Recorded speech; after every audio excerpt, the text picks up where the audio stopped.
Hello friends, welcome to a new video. इस video में मैं आपको पूरा कंक्लूजन दिखा रही हूँ। पूरे आपका जो सेमेस्टर 4 का एईसी है, जो आपका एग्जाम होने वाला है 21 को, इसमें मैंने आपको सारे पोएम पढ़ा दिए। ये जो आपका द हाफ ऑफ इंडिया मैंने पहले अपलोड कर दिया। और कैजुअल ट्री के important question, long and important question, short सब बता दिए। द सोल्स प्रेयर भी बता दिए हैं, नाइट ऑफ स्कॉर्पियन भी, इंडियन समर भी, समर इन कलकत्ता भी। तो ये इंपॉर्टेंट चीज़ आपको यहाँ पे देखनी है कि कौन सा जो पोएम है कब पब्लिश हुआ है। तो ये मैंने यहाँ पे लिख दिया है। इसका ये 1837 में, ये 1881 में, ये 1917 में, ये 1976 में, ये जनवरी 1965 में। इसमें ना 2 लिखा हुआ है। इसका मतलब क्या है कि ये जो यूके में पब्लिश हुआ था तो 4 जनवरी 1985 को, और जो यूएस में पब्लिश हुआ था तो 1 नवंबर 1988 को पब्लिश हुआ था। ठीक है, अब मैं बताती हूँ। ये यूनिट 1 का था सिलेबस। यूनिट 2 में जो है आपके 2 ड्रामा है। ड्रामा में आपका रस्किन बॉन्ड का एक है 10 टाइम्स स्टॉप्स एट शामली, जो बहुत इंटरेस्टिंग है। वो भी मैं इस वीडियो में कवर करूंगी बहुत ही इजी वे में और कम टाइम में। नॉलेज नॉलेज आपका बच जाएगा, जो इसके बाद कंप्लीट करूंगी। ठीक है, तो देखते हैं the time stops at Shamli का क्या है। ठीक है, ये यूनिट 2 है आपका। देखो, आपको जो syllabus of the time stops at Shamli Ruskin bond के द्वारा लिखा गया है। रस्किन बॉन्ड के कुछ और पोएम्स है जो आपको पढ़ने हैं, जैसे कि टाइगर टाइगर बर्निंग ब्राइट, इसके बाद फिर crow, for all seasons, eyes of the cat, listen to the wind, the haunted bicycle. ये सब भी आपको पढ़ने हैं कुछ कुछ थोड़ा सा। ठीक है, तो सबसे पहले जो है the time stops at Shamli, इसको पढ़ते हैं। रस्किन बॉन्ड के द्वारा लिखा गया है। ये 19 मई 1934 को इनका बर्थ हुआ था। रस्किन बॉन्ड बहुत ही अच्छे पोएम हैं इंडियन लिटरेचर के, और जो है सो ये ब्रिटिश डिसेंट को रिप्रेजेंट करते हैं। तो the time stops at Shamli ये थोड़ा सा आपका ड्रामे टाइप का है। ठीक है, तो फिर इसको समझते हैं। स्टोरी बहुत ही इंटरेस्टिंग स्टोरी है, शॉर्ट है, तो समझते हैं। जैसे कि जो रस्किन बॉन्ड थे वो हमें देहरादून से दिल्ली को जाया करते थे, और जब देहरादून से दिल्ली जाते थे वो, तो बीच में शामली का नाम का कोई स्टेशन आता था। तो वो स्टेशन जो था वहाँ पे आपका छोटा सा, पहले तो शामली पहले बहुत छोटा था, लेकिन अब जो है सो बड़ा सा टाउन बन गया, सिटी बन गया। तो स्टेशन वो जो था वहाँ पे 5 मिनट के लिए हमेशा ट्रेन रुका करता था, लेकिन वहाँ पे पैसेंजर कोई नहीं उतरता था, ना ही कोई चढ़ता था, ना ही कोई उतरता था, लेकिन फिर भी वहाँ पे जो है 5 मिनट के लिए ट्रेन रुका करता था। तो जो ये रस्किन बॉन्ड थे, ये थोड़े से क्यूरियस थे कि क्यों जो सब 5 मिनट के लिए यहाँ पे रुकता है हमेशा। इस शामली कैसा जगह है, और इस जगह के बारे में थोड़ी सी उनको क्यूरियोसिटी थी। तो वहाँ पे ना ही कोई उतरता था, ना ही कोई चढ़ता था। अब थोड़ा अजीब सा उनको देखने में लगता था शामली पूरा। तो ये क्यूरियोसिटी था उनके माइंड में। लेकिन उस दिन, जिस दिन वो जा रहे थे, तो उस दिन जो 5 मिनट से ज़्यादा रुक गया था ट्रेन। तो उन्होंने वहाँ के जो ट्रेन के जो टीटी थे उनसे पूछा कि क्यों रुका है ट्रेन। तो बोले कि कुछ सिग्नल वगैरह का प्रॉब्लम है, हम लोगों को सिग्नल नहीं मिल रहा है अभी, इसी वजह से हम लोग वहाँ पे रुके हुए हैं। तो सोचे वो क्या, रस्किन बॉन्ड के ये अच्छा मौका है मुझे जो है सो शामली देखने का, और क्या यहाँ पे रहस्य है, मिस्ट्री है, इसको समझने का। तो वो उतर जाते हैं वहाँ से। सोच रहे थे क्या कि 24 घंटा का तो टिकट का वैलिडिटी रहता ही है, मैं बाद में जो है इसी से वापस देहरादून चला जाऊँगा। तो वहाँ पे उतर जाते हैं वो, रस्किन में उतरते हैं। तो देखते हैं क्या कि आसपास ज़्यादा कोई था नहीं, ना ही कोई चढ़ने वाला, ना ही कोई उतरने वाला, कोई पैसेंजर भी नहीं था।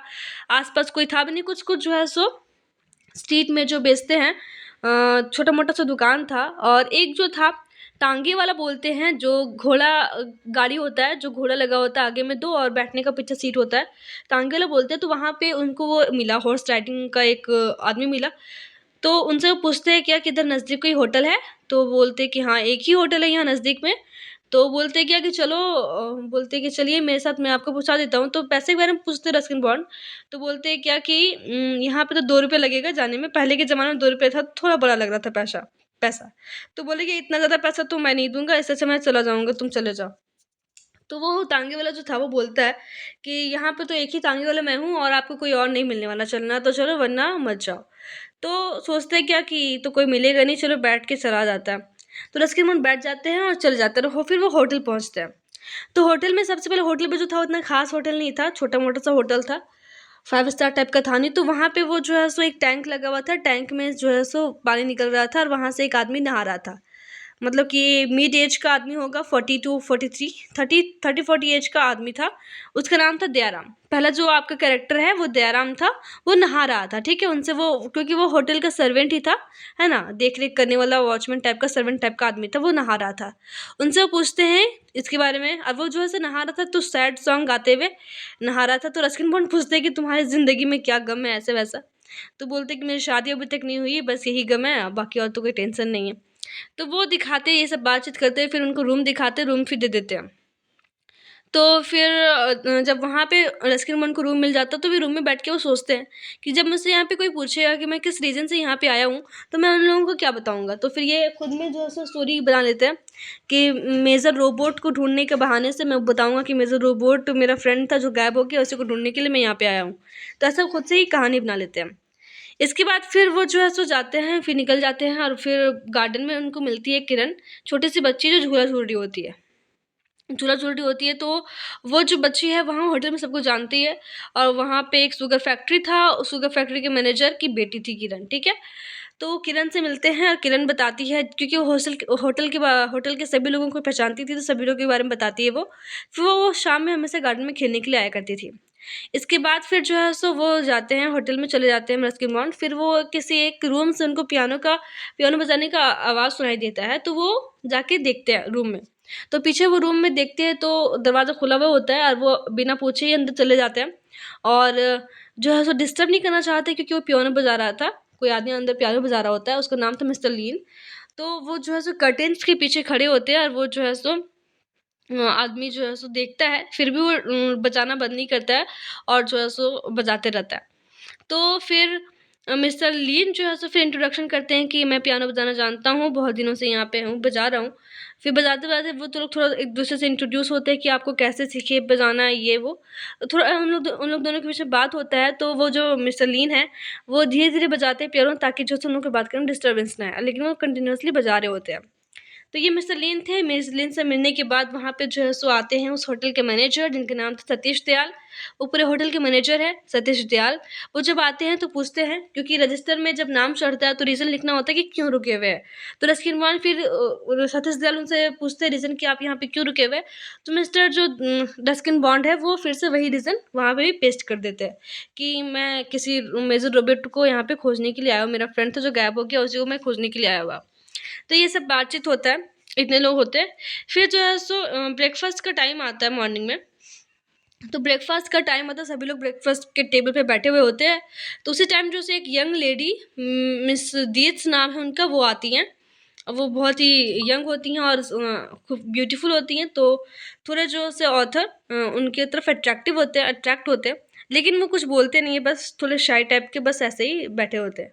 सब लोग ब्रेकफ़ास्ट कर रहे होते हैं, तो क्योंकि वहाँ पे मिस दीत्स जो थी, वो न्यू मेंबर आए हुए, न्यू गेस्ट आए हुए, तो उनसे हाय हेलो करती हैं, और फिर बैठ के सब लोग ब्रेकफ़ास्ट कर रहे होते हैं।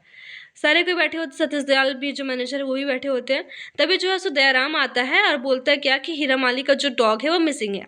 हीरा माली जो है सो एक फार्मर है जो गार्डन के लिए काम करता है, और बताते हैं क्या कि हीरा माली का जो डॉग है वो, नहीं, दयाराम आके बताता है कि हीरा माली का जो डॉग है वो मिसिंग है। हीरा माली बूढ़ा सा आदमी है, वो माली का काम करता है वहाँ पे, उसी होटल के गार्डन में, और जो है सो उसके घर में उसके फैमिली में कोई भी नहीं है, बस एक डॉग ही था जो वो मिसिंग है।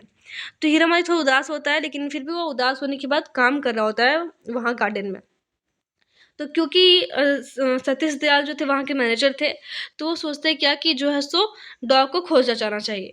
तो मैनेजर और रस्किन बॉन्ड दोनों मिलके बोलते हैं कि चलो जो है सो हीरा माली के डॉग को खोजा जाए। तो वो लोग निकल के, क्योंकि वो आसपास का जो एरिया था थोड़ा जंगली टाइप का था, जंगल टाइप का, तो वहाँ पे चीता वगैरह, लियोपार्ड वगैरह, तेंदुआ वगैरह होता था। तो उन लोगों को लग रहा था कि शायद तेंदुआ ही उसके डॉग को ले गया होगा, क्योंकि वहाँ पे निशान भी देखा जा रहा था गार्डन में, तेंदुआ के पंजे के निशान देखा जा रहा था। तो मैनेजर और रस्किन बॉन्ड दोनों जो है सो गन वन लेके निकल जाते हैं फॉरेस्ट में।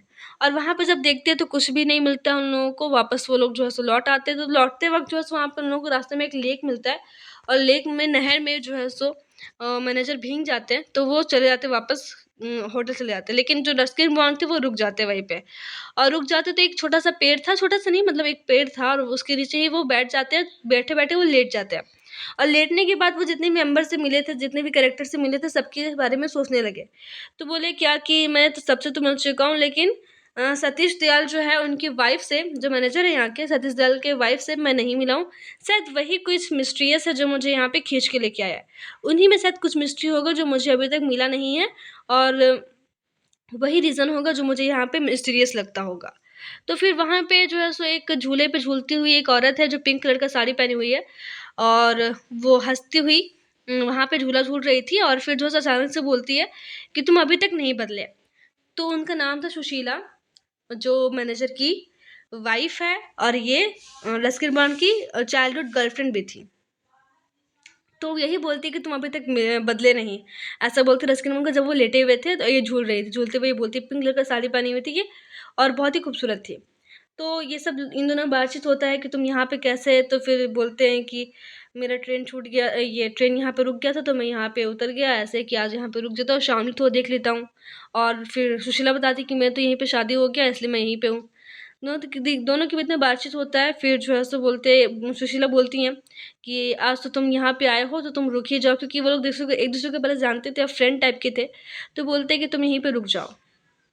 इतना में जो है सो बारिश होने लगता है, और बोलते हैं रस्किन बॉन्ड की, सुशीला आप जो है सो तुम यहाँ से मेरे साथ चलो। वो उनको जो है सो अपने साथ जाने के लिए बोलते हैं, लेकिन वो कुछ जवाब नहीं देती हैं, और वो जो है सो वो लोग वापस लौट जाते हैं। तो जब लौटते हैं तो लाइट होटल में कट गया था और कैंडल जल रहा था, तो इस तरीके से उन लोगों का कैंडल लाइट डिनर भी हो जाता है।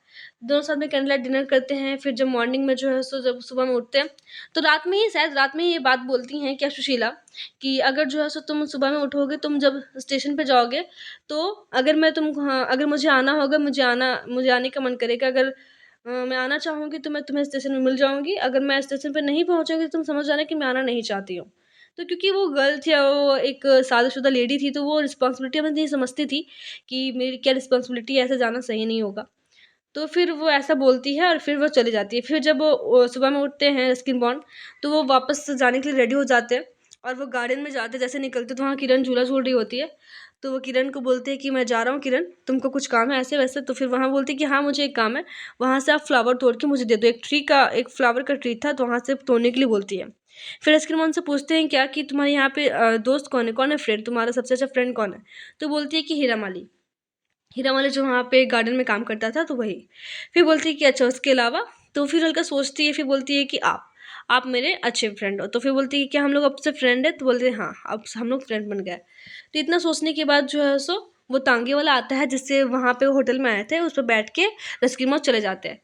जब वो स्टेशन पे पहुँचते हैं तो स्टेशन पे जो है सो उनको सोचते हैं क्या कि सुशीला तो नहीं आई, इसका मतलब वो आना नहीं चाहती है। तो वो रिस्पेक्ट भी करते हैं, उसके डिसीजन की रिस्पेक्ट करते हैं कि कोई बात नहीं, वो ऐसा नहीं हो कि वहाँ वो कुछ बोलते होंगे, ऐसा नहीं। वो उनकी रिस्पेक्ट करते हुए, उनके डिसीजन की रिस्पेक्ट करते हुए, सुशीला के डिसीजन की रिस्पेक्ट करते हुए बोलते हैं कि चलो ठीक है कोई बात नहीं, नहीं आई तो कम से कम यही तो मिस्ट्री रहेगा, क्योंकि ये कहानी मिस्ट्रियस है। तो अगर ये हो जाएगा, अगर वो मुझे मिल जाएगी, तो फिर थोड़ा जो इसमें क्यूरियसिटी है और जो मिस्टीरियस थिंग है वो ख़त्म हो जाएगा। तो नहीं मिली मुझे तो ये अधूरा है, तो ये और अच्छा रहेगा, अधूरा रहेगा तो। और ये मिस्ट्री बना रहेगा, तभी फिर मेरे पास और रीज़न बचेगा कि मैं फिर से शामली पे रुकूँ और फिर से जैसे उससे मिलने की ख्वाहिश करूँ, और शामली मेरे लिए इंटरेस्टिंग बना रहे। तो इसी तरीके से सोचते हुए वो स्टेशन पे जाते हैं, ट्रेन पे बैठते हैं, वापस देहरादून लौट जाते हैं। और इस तरीके से आपका कहानी ख़त्म होता है, the time stops at Shamli. I hope कि आपको क्लियर हुआ होगा। इसके रिगार्डिंग कोई भी डाउट हो तो मुझे कमेंट में पूछ सकते हैं। इसके बाद इसके इसके क्वेश्चंस तो मैं नहीं करवाऊंगी, क्या एक समरी टाइप का आप इसको समझ लें। और कोई आप करें क्या एक चीज़ कि आपने अगर कहानी को समझ लिया है तो एक समरी लिखिए खुद से, पूरा जो स्टोरी आपने समझा इसका इंग्लिश में ही समरी लिखे। बस इतना ही काफ़ी होगा आपके लिए। एक आपका नोडल आपका जेपी सिंह का बच रहा है, वो भी मैं आज कंप्लीट करूँगी। ठीक है, थैंक यू।